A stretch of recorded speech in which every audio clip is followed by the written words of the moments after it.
about to leave, already packing. Come with me, I'm not really asking.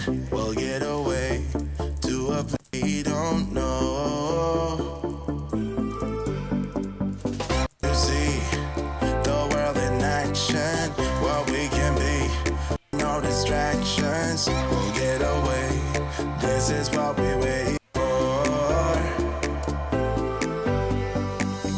Take my hand, make it somehow. We can't miss out. I'm done living life with the lights out. Down my own doubts. Be free with me. Let's go. Let's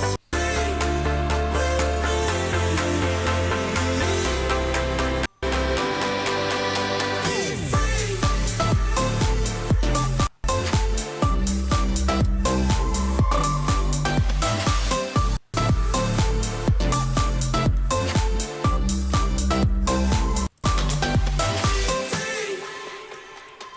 Not looking back, eyes on the freeway, Bonnie and Clyde, a classic play, we're on the run, this is what we waited for.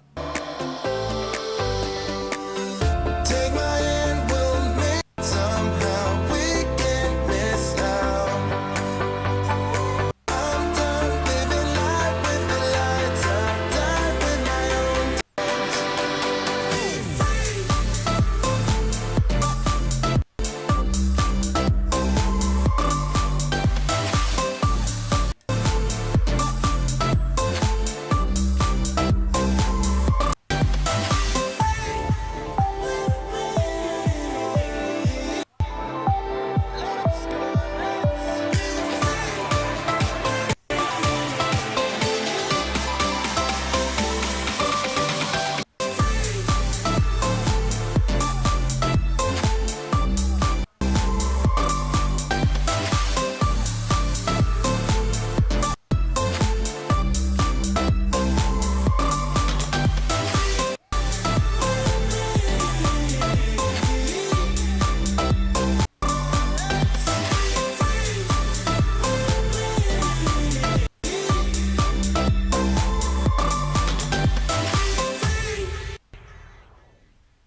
Good evening and welcome to our latest live stream, and it's on methods in context tonight, which I know is a lot of people's favourite. I'm joined this evening by Craig. How are you doing, Craig?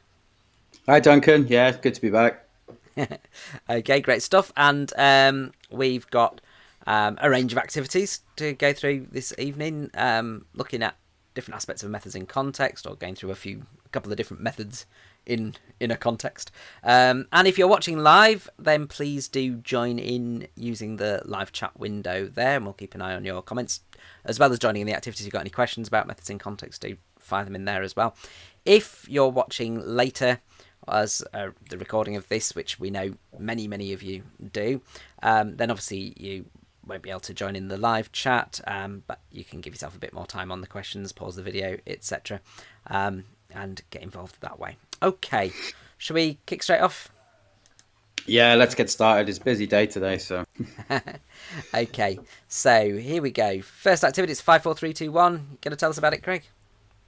Yeah, Duncan. With the 5, 4, 3, 2, 1, with the methods in context question, what we're going to look at. Oh, sorry. It's already started. No, it hasn't. What we're going to look at with the methods in context question is combining your knowledge of such methods in a specific context in education. So as of today, we're going to do a 5, 4, 3, 2, 1 activity where we're going to get you to identify some of the different features of methods and different issues in education, just to answer a question from SERM edits. There are some for A-level psychology. I don't know specific times of them, but there's certainly some that are already on YouTube. So what we're going to do is we're going to look at, identify 5 different research methods, 4 different issues in education that could be researched, 3 practical issues, 2 methodological approaches, is a way in which sociologists will conduct their research, and 1 ethical issue, because lots of these things combine when you're doing a context question. So this one we have about 2 minutes for. Possibly best to write in the chat 5 and then your research methods, 4 issues that you could investigate, 3 practical issues, 2 method issues, and 1 an ethical issue. So let's get started then, Duncan. 4, 3, 2, 1. Okay, so as I said, methods in context combines your knowledge of research methods with your knowledge of different issues in education. So think about those researchers. How do sociologists conduct research?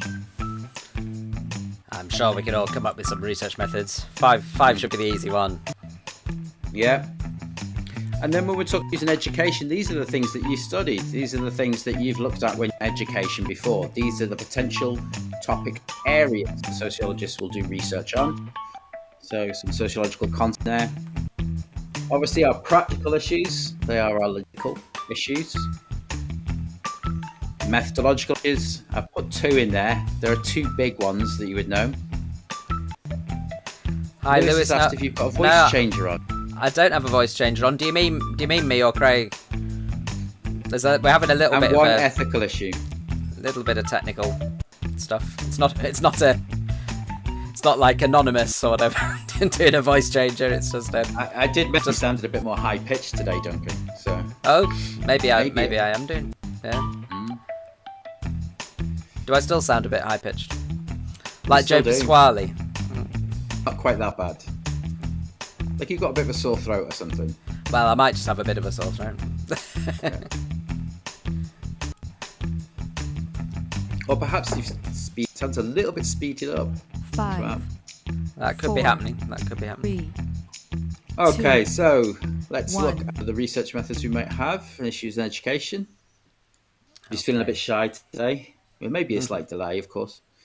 Okay, so Alice has come in there. Obviously, there is a delay. On interviews, questionnaires, field experiments, lab experiments, and structured interviews. Good work there. Yep, they are some of the methods that we could use. And some of the methods that sociologists have used. As you can see, Duncan's flipped over there. So we've gone with interviews. That could be unstructured official statistics or statistics generally. You can also have put in there other secondary sources, so things like reports or so, for example, when we looked at marketization, it's been a study of what they call prospectuses. Observations, either participant, non-participant, over COVID had in there. Questionnaires, of course, they come in lots of different formats. And experiments, and we could go on with lab or field experiments, as Alice has said. Methods that are used to conduct research in education. And one of the things you have to do when you're doing methods in context is think like a sociologist who is going to be doing research into that topic area. So let's look at our topic areas. Let's see some of the topics that sociologists have investigated. Now, of course, these are examples. So things like subcultural formation, identity formation, setting and streaming. Lewis has come in with practical issues as well. I'll come to those in a moment. Setting and streaming and labeling of pupils. Some of these methods in context questions in the past. There's lots of other issues that could be discussed. So things like deprivation, cultural factors, things like subject choice, things that influence your subject choice. All of your achievement data, of course, could be investigated. Teachers' expectations, peer interaction, so many different topics that could potentially come up. What you do is when you're given your method, when you're doing this question, you have to apply it to some of these issues that are specific to that issue. And that's something we'd look at as well. Our next thing we're going to look at practical issues. Lewis has identified these as time, researcher bias, and access. Okay, we'll come back to research bias in a moment, because researcher bias can move kind of theoretical idea as well. So like a lack of objectivity can be seen as a theoretical rather than the practical issue. Researcher characteristics could be certainly a practical. Yes, but definitely time and access are good ones. Shall we have a look? Time and access, yes. Another one I've put in there is cost. Obviously, the cost of research can sort of have its implications. Some methods will be cheaper than others. Some methods will be more costly than others, and often they are linked to time. The longer a piece of research is going to take, the more it is going to cost. So things like the cost of training additional researchers, of distributing, say, for example, questionnaires. And then when we come to access, do we need to access the school? Do we need to access parents? Do we need to access pupils? Do we need to access teachers? Who is it that we need to access, and why might there be problems with accessing those people? Time, not only the length of time it would take, but also intentions to time. So, for example, if teachers and parents have very busy schedules, students have very busy schedules, will your research method be very inclusive and take time away from some of the other things that they have to do? That could then link into whether the school will give you access or not. Our next one, our methodological preferences. Well, this one's pretty straightforward. It is our positivist and inductivist methods. Obviously, our positivist. I'm just going to quickly say I appreciate some people might be struggling a little bit because it just occasionally the sound's sort of clipping out or kind of skipping a bit. So there might be the odd word that's kind of missing, or but hopefully. I think it's all followable at the moment, especially with it being on the screen as well. So I think we're okay. But just apologising for the technical. If I do skip out, then sort of like it might be worth you just repeating anything. I can't hear me skipping out, you see. No. Okay, so our positivist and inductivist methods, of course, positivists prefer quantitative methods, interpretive qualitative methods, and that could be something that you want to bring into if you're doing a methods and context. And our final one are ethical issues. Yeah, ethical issues, yeah. Gone for one here. With consent. Yeah, lots of others. With consent. Deception, right to withdraw, informed consent, sort of like we've gone, is quite a common one, particularly getting informed consent from the school. So obviously head teachers, gatekeepers, and may not consent to giving you access. That could be in there. Lewis Media's come up with, this is a nice one, nice acronym that I've used before in the past, DRIPS. Deception, right to withdraw, consent, protection from physical, social harm, structural ethics, whether ethics is good for society, social sensitivity as well in there. That's a nice name to use there, Lewis. Yeah. And I'll hand over to Duncan for this activity. Okay, so we're going to do a little bubble quiz now, just to think about some of these issues to do with research and researching particular topics and using particular methods to research particular topics, because that is what these methods in context questions are all about. So with a bubble quiz, it's like a multiple choice quiz, except more than one answer could be right, and indeed no answers could be right. So you're not just finding the one correct answer, potentially 4 or 0, 1, 2, 3 or 4 correct answers. Okay, so which of the following factors might limit the access a researcher has to conduct research in a school? Okay, and we've got their professional qualifications, how invasive the method is, their theoretical perspective, and the topic of the research that they're studying. So which of these factors could limit access to conduct research in a school? Alice has gone A, B and D, professional qualifications, the potential invasiveness of the method, and the topic that is being researched, and I would definitely agree with Alice on those.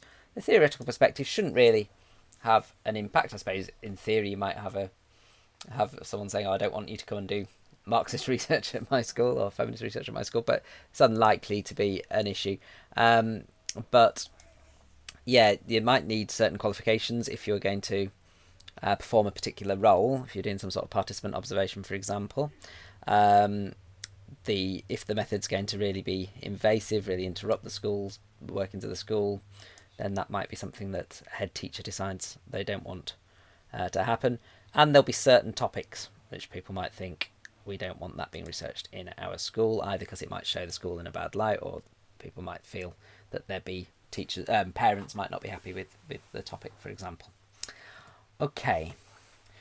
Which of the following may act as gatekeepers in accessing students? So again, thinking about a researcher, a sociologist, trying to research education, there might be certain gatekeepers that that potentially block the researcher from accessing students.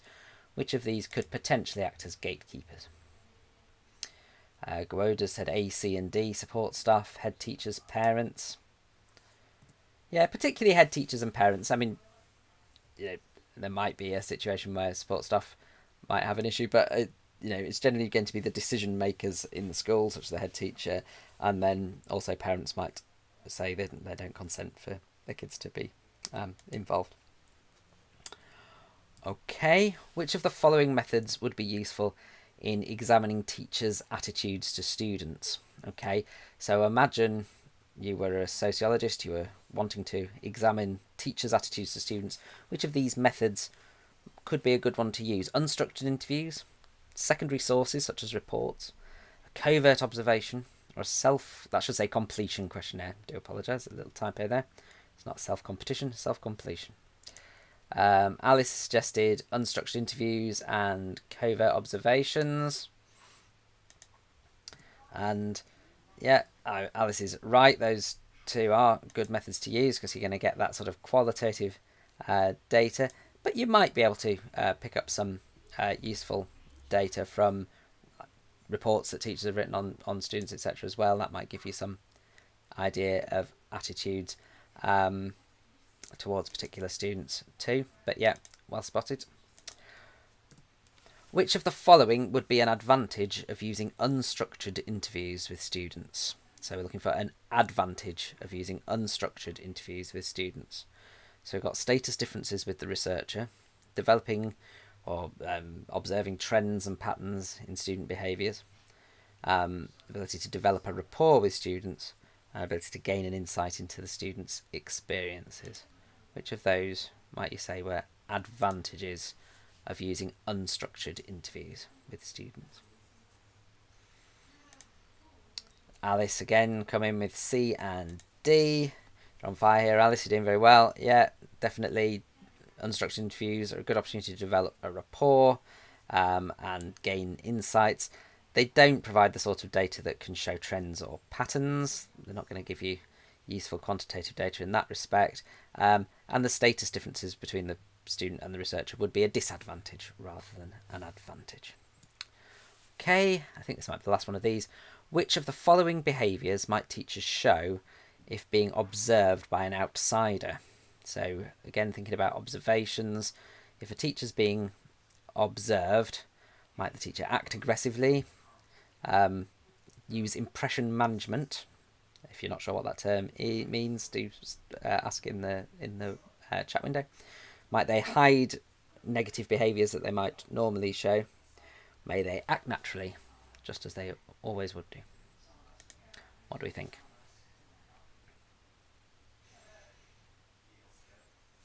Jasmine has suggested B and C.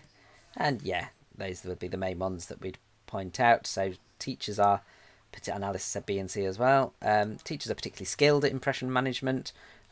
Goes with the job that you that you do put on a particular, try and give a particular positive impression to the people observing you. And of course, if you were aware that you were being observed, if you normally showed some negative behaviours that you were aware wouldn't be seen favourably by the outside observer, you would hide those.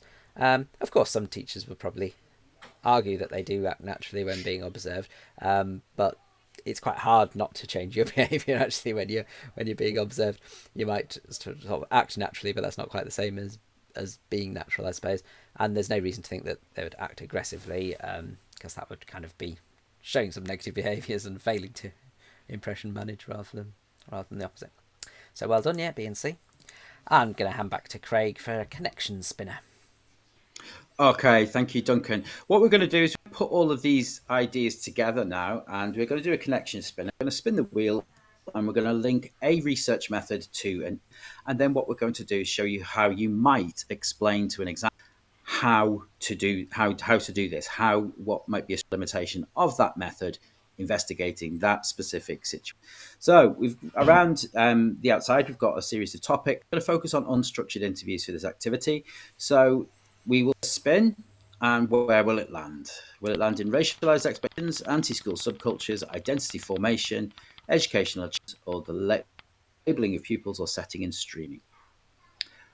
Okay, so it's landed on anti-school subcultures. What might be some of the issues that we have, some of the benefits we have to using an unstructured interview to investigate anti-school subcultures? What might be either some advantages or disadvantages of using unstructured interviews to investigate anti-school subcultures. If you just write your responses into our chat box, we'll be able to see what you've put. Yeah, And then so I'll pick one and we will go through, we will do it. So strengths or limitations, yeah.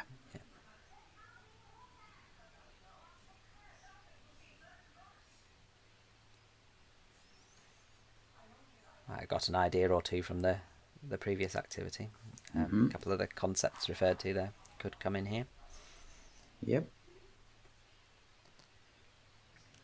If we think about using an interview, and particularly with anti-school subcultures, who might we be talking or investigated anti-school subcultures? What type of people might we be talking to? What background might they come from?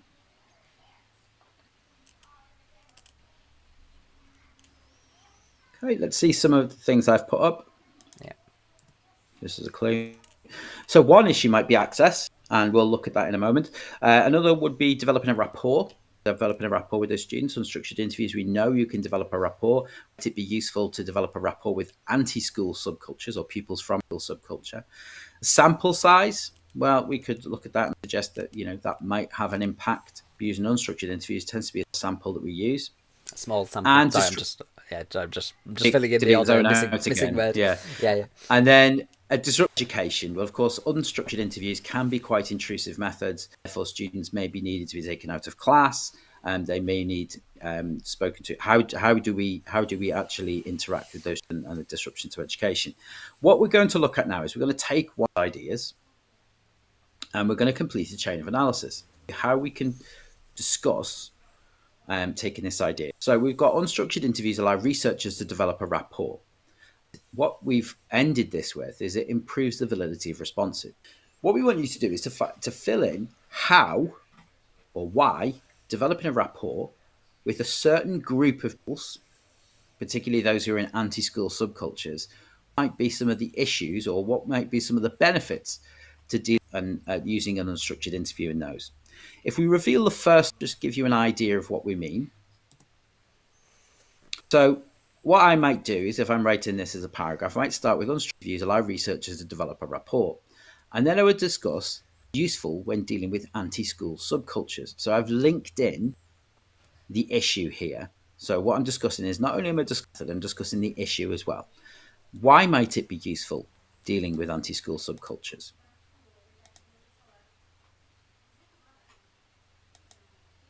What type of people might we have? What might those pupils think? How might those pupils react to the presence of a researcher?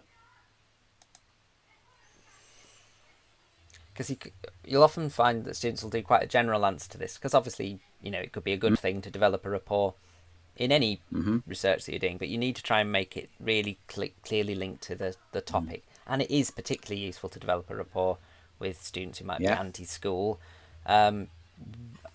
because they might be difficult to talk to or get information from without that rapport. Why? There's something that's a little bit more obvious in there that possibly people think that's too obvious. Well, they're from an anti-school subculture, so how are they going to react to a researcher? Show the response. Yeah. Show that there. Well, they may have negative attitude to authority. We know that they're anti-school. They may have negative attitudes to authority. The researcher may be seen as a figure of authority, and therefore they may not want to answer those questions. So the ability to develop rapport is a good thing. And if we reveal our last line, because the researcher can empathize with those people. What we've done here is not only have we talked about the method and an advantage of the method, that is developing a rapport, we've talked about an issue that gauges the pupils and the issue about why they are anti-school. So what we've done is we've kind of hit the things that we need to hit. And so this is quite a strong paragraph to include a type of essay. Let's try it with another one. Let's again.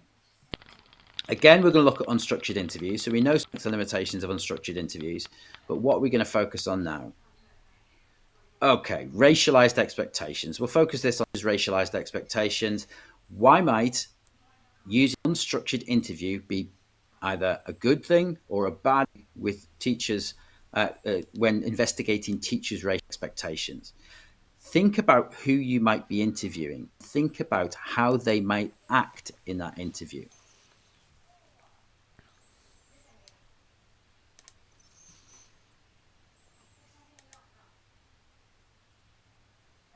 We know some of the strengths and limitations. How might that be the case when we're looking at that specific topic area? How might schools react to you asking to do unstructured interviews with teachers about their expectations of pupils from different ethnic groups?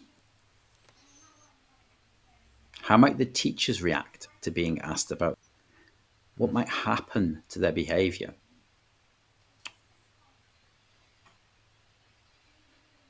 Few possibilities there, aren't there? There are. Impression management, that's a good one, Jasmine. Yeah.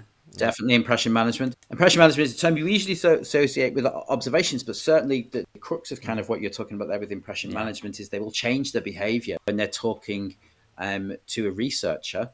Why might that? And that's part of our development. That's where we might go next with that. Might be quite hostile, reluctant to answer questions, all that kind of thing. Exactly. Yep. Yeah. Here we go. So access, status differences. Well, there's probably less status differences between a researcher and a teacher. However, that's the case. Ethical issues. There may be some ethical issues there. What happens if the teacher closes something that could put their job in jeopardy? And the validity of the responses. Do we know that the teacher is going to give us a correct response? Alice has just popped in here. So, limitations, schools may not allow teachers in as they do not want their school in a bad light. Obviously, the impacts of migration nicely linked in there as well. Yeah. I think that's a really good point too.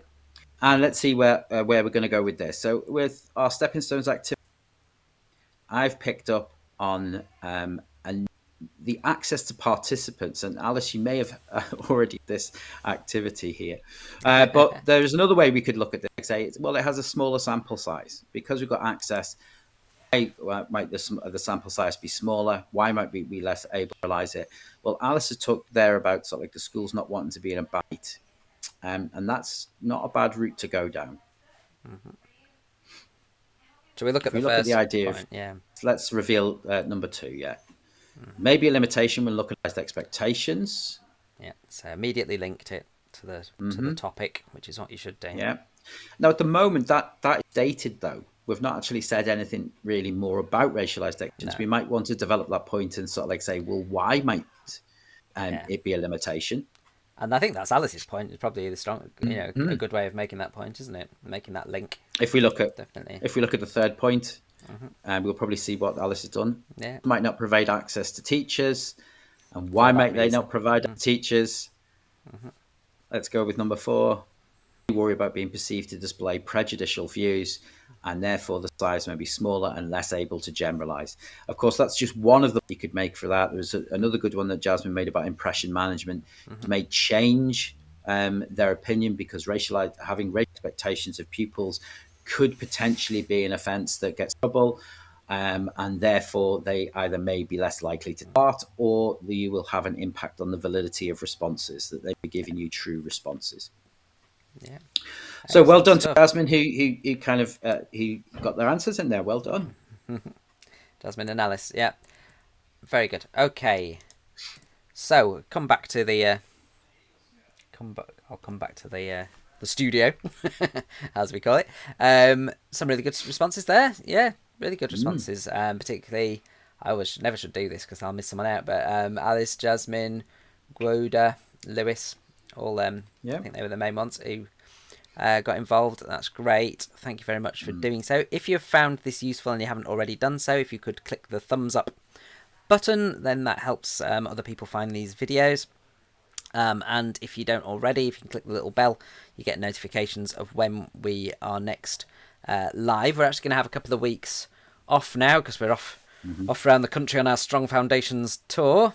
If you're not aware of that, you can go to the 222.net and you can always come and say hi. Leeds on Friday.